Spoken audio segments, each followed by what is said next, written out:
Dean of the School of International Studies at Jawaharlal Nehru University in New Delhi. Thanks for joining us.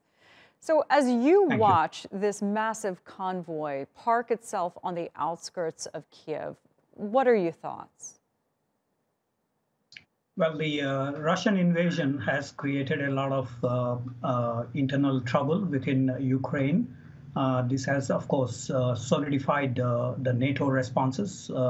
And with the toll mounting in Ukraine, there has been the global response has also been very stiff at this point of time, as you saw in the Security Council debate, as well as in terms of many members out of the 15 voting for the resolution, and just a few, only Russia has vetoed that. Now, we have seen also in the General Assembly discussion, and also day before yesterday in the United Nations Human Rights Council, the discussion was not allowed by Russia and China, but it has been continuing now.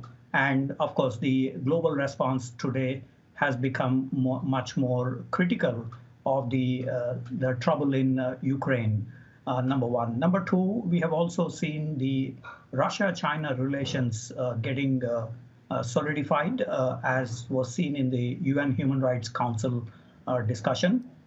Secondly, the February 4th Putin-Xi Jinping joint statement mentioned about no limits to the strategic cooperation between them.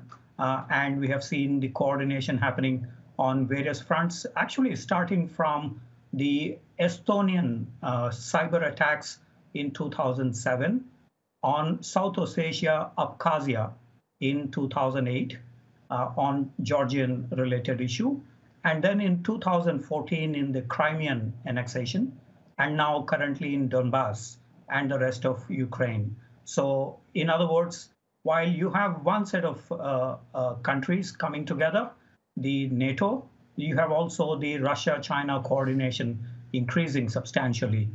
We have not seen, of course, the Chinese help in the military or in other spheres, but the diplomatic and political coordination is quite useful for them, Russia and China.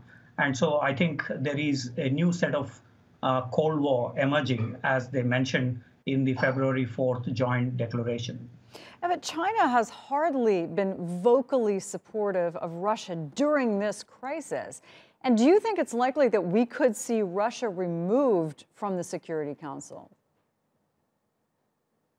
Well, that would be cataclysmic in nature. And if there is any tectonic change in the United Nations reorganization effort, that is quite possible. But I do not see immediately that is happening, number one. Number two, in terms of the P5, permanent five, while the other three are together, UK, US, and France, Russia and China also have been consolidating their position.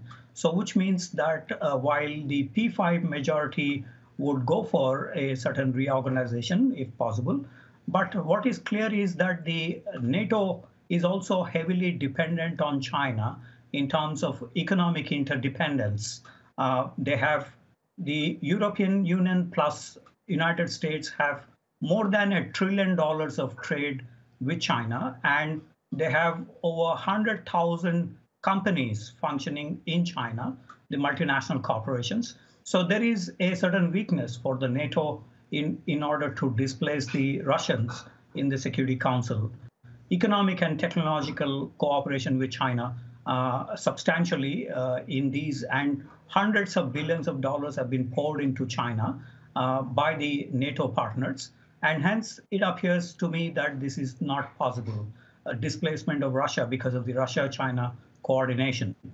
Got it. And, you know, China has been opposed to unilateral sanctions on Russia through this crisis, but it has also stood up for sovereignty of nations. I mean, China hates to see someone violate the sovereignty of another country, and it has been somewhat vocal on that. So it's a bit ambiguous, but Srikanth, thanks so much for joining us. It's great to talk to you.